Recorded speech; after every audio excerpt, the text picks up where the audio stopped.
Part 32, Chapter 63. The legs of the hanged gunman were leaning slightly towards the rear of the boxcar, blown by the wind of the rushing train. He was twisting slowly counterclockwise, sending a thickening knot up the top of the noose. Descending the rope, Hale grabbed the dead man's shoulders and slid behind him. His weight caused the corpse to stop twisting. Putting his foot against the side of the doorframe, Hale kicked off. The body swung away from the train like a pendulum, then back towards the open door. Deakins fired 2 shots from his rifle, and blood squirted from the gunman's chest. But the body protected Hale, who dropped to the floor of the boxcar when the corpse swung inside. He landed awkwardly and lost his shotgun upon impact. There wasn't time to recover it as he rolled to the rear, behind a stack of crates. By the time Deakins had aimed and fired again, Hale had crept behind the bomb. Now that entrance was what I call first-class rope-a-dope, Deakins yelled. Really well played, Hale, except that you put yourself in a corner. He walked towards Hale, firing at him and laughing as bullets clanged from the metal exterior of the bomb. Several hammock straps were severed, and the bomb slumped towards the wall. Then the fusillade stopped as the rifle clicked on empty. With a snarl, Deakins spun the rifle like a baton, and then grabbed the barrel in both hands. "Oh well," the major said. He hurled the rifle from the open door. "Guess I'll have to kill you the old-fashioned way. Beat you to a pulp." "God damn it, Deke! It's over!" Hale cried. "I won! You lost! Deactivate the bomb!" "Whoa, Nelly," Deakins said. "If it's over and I've lost, then how come the bomb's still ticking?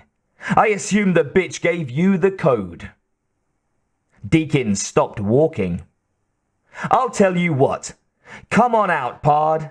I'll give you a minute to input the code. Hell, I'll even repeat the sequence just to make sure you got it right."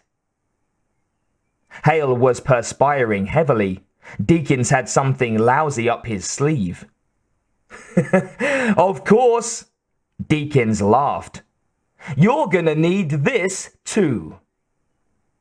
Hale poked his head over the bomb as Deakins pulled the remote control device from the leather pouch strapped to his belt. He wiggled it over his head. "And you'll need it soon," Deakins said. "While you were outside playing Tarzan, I set the bomb to go off in 5 minutes. That leaves us about, 4 minutes, I'd say." "But you'll die too," Hale said. "Geez, nothing gets past you, Hale," Deakins said. "But I've committed treason, Captain. Way I see it, it's better to die here than in a prison with hooded assholes lethally injecting me." "But the humanity, Deke! The people!" "Fuck 'em," Deakins barked. "What did they ever do for us except bitch about us screwing their daughters or rattling their windows with supersonic flights? Or complain that they were paying too much in taxes for us to risk our lives? Fuck 'em, Hale. Fuck 'em in spades." "No, Deke. There are a lot of good people." "No, there aren't. Everyone's out for themselves. Now, you're wasting time you don't have. So here's all you have to do.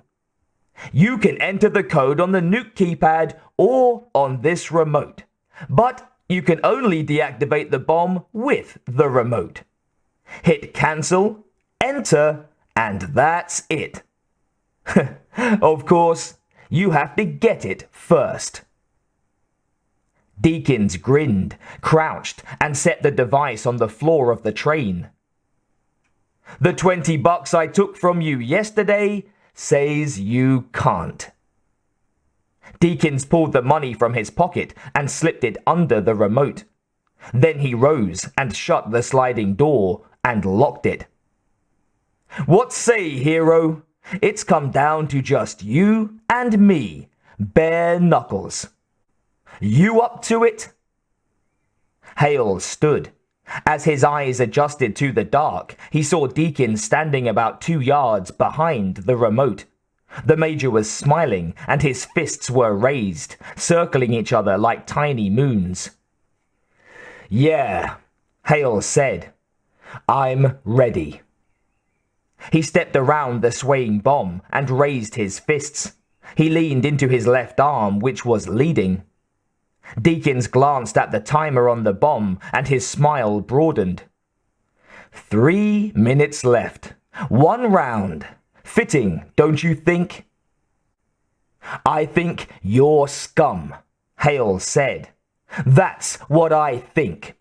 "Good," Deakins replied. "I'd hate to think my last fight was against a guy who didn't want me." The smile vanished. "So come on, tough guy," he said. "Let's see if you can take me." Chapter 64. After making her way around the oil drums, Terry began to work on the coupler between the flat car and the next forward boxcar. The train slowed as it climbed a hill, and with less rattling, Terry was able to work on the pin with greater precision. There was less rust on this coupler, and though the pin came up slowly, at least it was coming up. For several minutes, as she struggled with the coupler, all Terry heard was the clatter of the wheels and the rush of the wind. Then she heard the bass roar of a chopper and looked back. The Air Force helicopter was approaching from the northeast, ferocious and fast, accompanied by the Buddha Buddha Buddha of someone firing from the air. With an oath, she turned back to the coupler pin and dug harder with the screwdriver. "What the hell are you firing at, pea-brains?" she muttered. "There's hardly anyone left but us chick—" Suddenly, the pin flew out, and Terry fell backward. She landed on the flat car in a sitting position, her back slamming hard against an oil drum. "Ouch," she said belatedly. Looking ahead, she watched the boxcars and engine as they moved away from the rest of the train. The Buddha Buddhas came closer as the rear half of the train slowed. Terry turned and saw bullets rake the smoldering wreck of the chopper. Then she realized that the airmen weren't shooting at the occupants of the bomb car as she had initially thought. They were firing at the oil drums. "My God," she said. They were trying to kill Deakins and get to the bomb. Jumping to her feet, Terry ran around the drums towards the bomb car, her arms waving wildly. "Don't shoot!" she screamed. "We can do this!" But they couldn't hear her, and because she was on the opposite side of the barrels, Terry realized they probably couldn't see her either. Summoning what little energy she had left, Terry raced to the bomb car, her legs churning madly. She jumped onto the end ladder, hauled herself to the roof, and dropped flat as the first of the incendiary bullets struck the rearmost oil drum.